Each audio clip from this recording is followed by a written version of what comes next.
Have you ever felt that nagging pull of your phone, even when you're trying to focus? Oh, definitely. Or found yourself scrolling, just endlessly scrolling, almost like you're on autopilot? Yeah, yeah. It happens. It's a strange paradox, isn't it? We're more connected than we've ever been. The whole world is right there, like at our fingertips. Really? But for so many people, there's this growing feeling of, I don't know, disconnection or maybe unease. Hmm. What's the real cost? What's the trade-off for all this constant digital stuff? That's the big question, yeah. So today, that's exactly what we're diving deep into. Our mission really is to unpack what our source, its excerpts from Digital Age Mental Health, the hyperconnected mind, what it calls the quiet but growing crisis of the hyperconnected mind. A good way to put it, quiet crisis. Yeah, we'll be looking at the profound impact our digital lives are having on our mental well-being. Everything from like the subtle ways our brains might be getting rewired to the bigger societal shifts.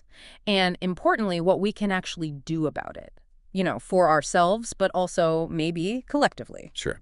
Both levels are key. Okay, so let's peel back that first layer, this Yeah. digital paradox. For so many of us, and I mean, especially maybe younger generations, teens, young adults, Mhm.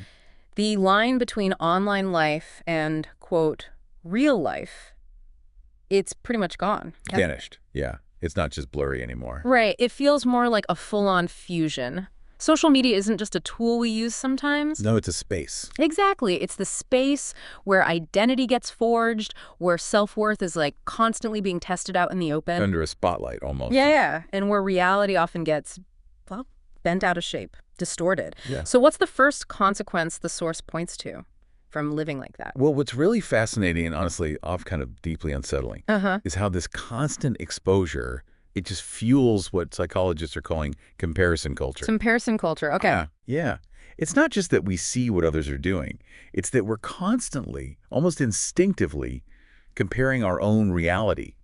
The messy, behind-the-scenes version of our lives. Right. The everyday stuff. To everyone else's highlight reel, that perfectly polished, filtered version they put online. That phrase, comparing our behind the scenes to everyone else's highlight reel, that really captures it. It does. And the source is really clear on this.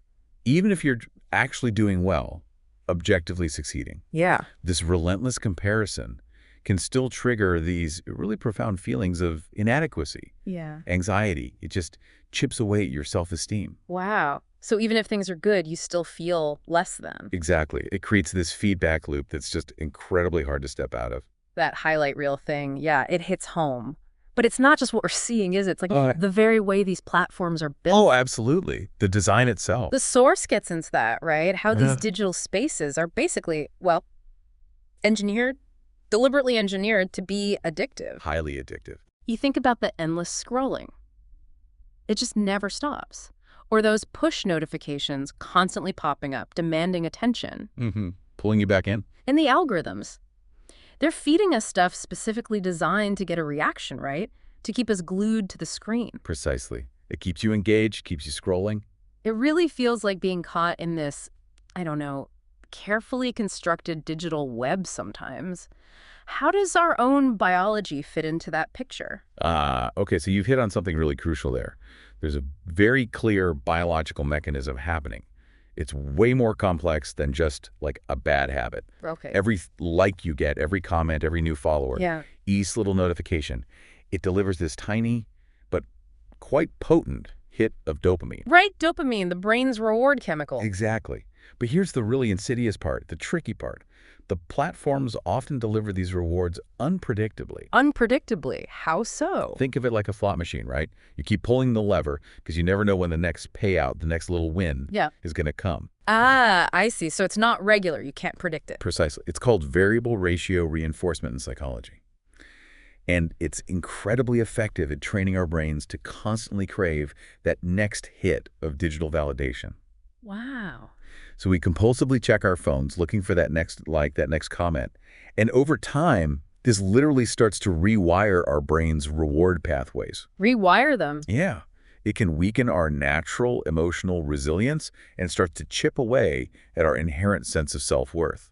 Because suddenly our value feels tied to these external digital signals. So it's not just a habit. It's almost like biological conditioning. That's pretty deep. It is. It's operating at a fundamental level. And thinking beyond just social media's direct impact, Yeah. we've seen this huge shift, right? Especially sped up by the pandemic. Oh, massively. Remote work, online learning.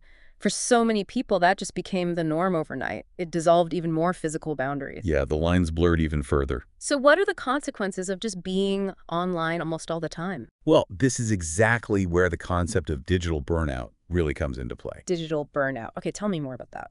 So while these remote setups, they definitely offer convenience, flexibility, lots of benefits for many people, Sure.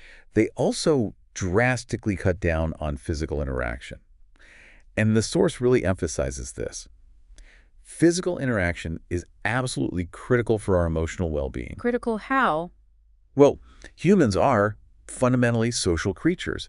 We evolve for face-to-face connection. Things like reading subtle body language, just sharing physical space with someone. Mm-hmm. Being present. Exactly. Those are fundamental for building and maintaining strong emotional bonds. And when those are missing, even if you're communicating constantly online, Yeah. it can significantly increase feelings of loneliness, of isolation. It's like the difference between hearing someone's voice on a call and actually feeling their presence in the room. That makes sense. So digital burnout isn't just feeling tired from screens. It's like a deeper lack of that essential human connection. That's a big part of it, yes. A deficit in that real embodied connection. But just to play devil's advocate for a second, couldn't you argue that for some people, maybe those in remote places or people with mobility issues, isn't virtual connection actually a huge benefit? A lifeline they wouldn't have otherwise? That's an excellent point. And yes, the source definitely acknowledges that. Technology can be an incredibly powerful bridge. Okay. It can provide access to communities, to resources Yeah. that might otherwise be completely out of reach. And we'll touch more on those positives soon. Good. However, it also really stresses that while these virtual connections can supplement real human interaction, they very rarely replace the full range of benefits you get from being physically present with others. So it's about the balance again. Exactly. The issue isn't necessarily the tools themselves, it's the potential for over-reliance on them, sometimes to the exclusion of that vital physical connection. And that's what can impact our baseline emotional health. Okay, I see. And if we look at maybe the most alarming consequences of this hyper-connected life, there's a specific group that seems to be feeling it really acutely, right? Almost disproportionately. Yes. What does the research in the source say about young people? This really raises one of the most urgent questions we face. Studies from major health organizations, the source mentions the NHS in the UK, the CDC in the US. Right. Big studies. Yeah, they show a really dramatic and frankly deeply concerning increase in mental health challenges among adolescents. Like what specifically? We're talking about significantly higher rates of depression, anxiety, severe sleep disorders, and even self-harm. Wow. That's serious. It is. And when you layer on top of that the constant exposure to things like cyberbullying, online harassment, and these totally unrealistic beauty standards that are just relentlessly pushed by influencers, the digital world can shift from being, a playground to more of a battleground for these young developing minds. A battleground. That's a stark image. It's a harsh reality, unfortunately, and one that's becoming harder and harder to ignore. That is really sobering. It paints a pretty stark picture of the challenges. But it's important to remember, isn't it, that the technology itself isn't necessarily the villain here. No, not inherently evil, no. As you hinted before, it's not all doom and gloom. The source also talks about how when we use it mindfully, technology can actually be a powerful force for good, right? Yeah. A tool for connection and even healing. Absolutely. That's the other side of the coin. If we connect this to the bigger picture, it's clear technology can be wielded with intention for well-being. How so? What are some examples? Well, online platforms, for instance. They're increasingly providing incredible support networks. They can foster genuine connection, sometimes across vast distances. Right. And they offer much-needed access to mental health resources. Think about virtual therapy sessions becoming more common. Yeah, that's huge. Peer support groups that aren't limited by geography. Big awareness campaigns that can reach millions of people. People who might otherwise be suffering in silence, maybe unable or unwilling to seek help through more traditional routes. So it's about leveraging that reach for positive impact. Exactly. Using the power of connection for good. That's a really important perspective. It gives us back some agency, doesn't it? So, okay, let's bring this back to the listener. What does all this mean for you trying to navigate this, increasingly digital world? Hmm. The key takeaway from everything we've talked about seems to be balance, finding that balance. Undeniably. Balance is crucial. But how? How do we actually achieve that? What practical steps does the source suggest we can take? Well, the source outlines this really helpful kind of two-pronged approach. Okay, 2 prongs. What's the first? First, there's significant steps we can take as individuals, things we can do to reclaim some control over our digital lives. This involves actively setting healthy boundaries with our devices. It sounds simple, but things like having designated screen-free times or even screen-free zones in your home. Right, like no phones at the dinner table, that kind of thing. Exactly. It's also about consciously curating your social media feeds, making an effort to follow accounts and content that uplift you, that inform you positively, rather than just dragging you into that comparison trap. Be intentional about what you consume. Very intentional. Taking regular screen breaks is essential too. Just getting up, moving around, looking away, and crucially, making dedicated time for offline activities. The real world stuff. Yeah, things that bring you genuine joy and connection. Spending time in nature, pursuing hobbies, having actual face-to-face conversations with friends, and importantly, recognizing when you might need more support and seeking professional help. Okay. These aren't just like nice ideas. The source presents them as vital practices for maintaining mental wellness in this digital age. Those individual steps sound really powerful, things people can actually do. It feels like a path to getting some agency back. But does it put all the responsibility on the individual?